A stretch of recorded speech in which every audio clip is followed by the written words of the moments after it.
Bonjour Brieux Hardy, donc vous êtes représentant syndical SNPL et porte-parole des salariés des Antilles. Vous êtes également pilote. Bonjour, oui, c'est exact. Il y a un potentiel repreneur, le docteur Pierre Saint-Luce. Que pensez-vous, ainsi que vos collègues, que pensez-vous de ce projet? Bah écoutez, en tout état de cause, effectivement, il y a eu un appel d'offres. La clôture était fixée au 16 février, appel d'offres qui a été formulé par l'administrateur judiciaire mandaté dans l'ouverture de cette procédure de redressement judiciaire. Une offre, oui, une offre qui est en discussion, une offre qui demande à être étudiée. En l'espèce, en fait, on est passé au tribunal de commerce hier en audience. Nous avions reçu le matin même, en fait, la dernière version de cette offre. Nous n'avons pas forcément eu le temps de l'étudier complètement. Elle comporte effectivement un certain nombre de points, de caractéristiques. Ce que nous avons compris, c'est que lors de l'audience, l'administrateur judiciaire a demandé effectivement un court report au tribunal afin de d'éclairer pleinement leur juridiction sur la nature, la recevabilité en fait de cette offre. Le tribunal a abondé dans ce sens-là, donc maintenant on a compris également que l'administrateur judiciaire, tout comme la direction des Antilles, discutait de manière assez synergique avec ce repreneur, donc le docteur Saint-Luce. Euh, il y aura, je pense, effectivement une évolution dans cette offre. Et de manière très concrète, oui, c'est peut-être une porte de sortie. À ce stade, il est peut-être un peu trop tôt pour en parler néanmoins. Ceci dit, même si c'est une réponse favorable, le fait qu'Aranti n'ait plus de licence, que la licence d'exploitation soit suspendue, cela reste quand même un problème majeur. On avait en intersyndical demandé un changement de gouvernance. Ce changement de gouvernance, on avait statué qu'il était intervenu, enfin on se questionnait s'il n'était pas intervenu un petit peu trop tard. Néanmoins, il produit ses effets, puisque notre nouveau directeur général délégué, Monsieur Tadjadit, a engagé dans les heures qui ont suivi l'annonce de la suspension de nos agréments, une réponse avec un plan d'action. Ce plan d'action a été soumis à notre autorité de tutelle, la DGAC. La DGAC a été assez surprise de la réactivité et c'était un petit peu les faits en fait que nous attendions dans le cadre de ce changement de gouvernance. Maintenant, Monsieur Tadjadit a poursuivi ses efforts. Les semaines ont passé.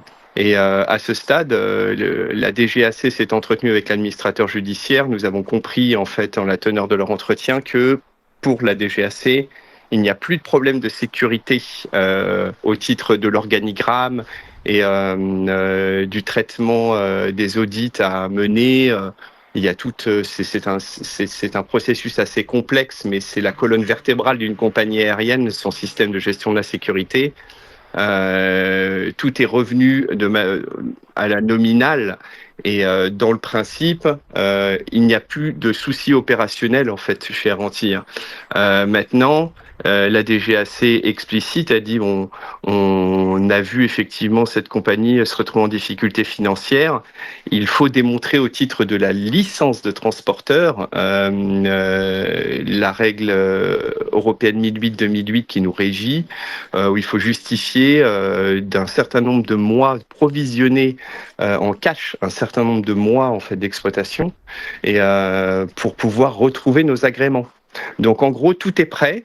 Il ne manque plus que la preuve de l'investissement puis de new money qui va venir effectivement redonner cette trésorerie, permettre de réobtenir nos autorisations. C'est un peu un cercle en fait.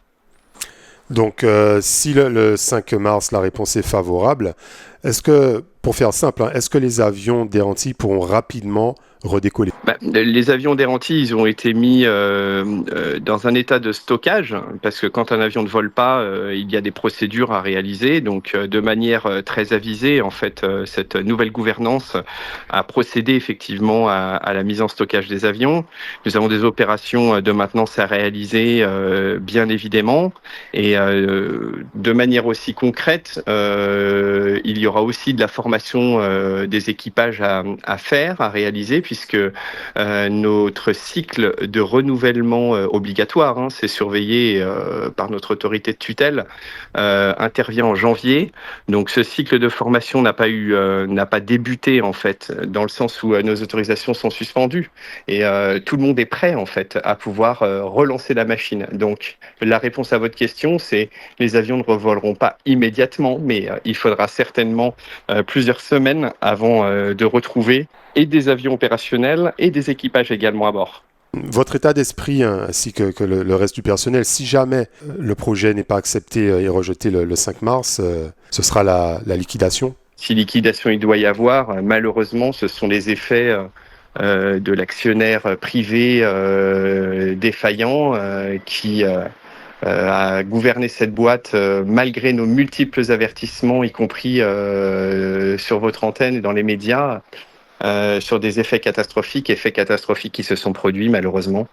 Et nos pensées vont tout particulièrement effectivement aux Saint-Martinois et Saint-Martinoises.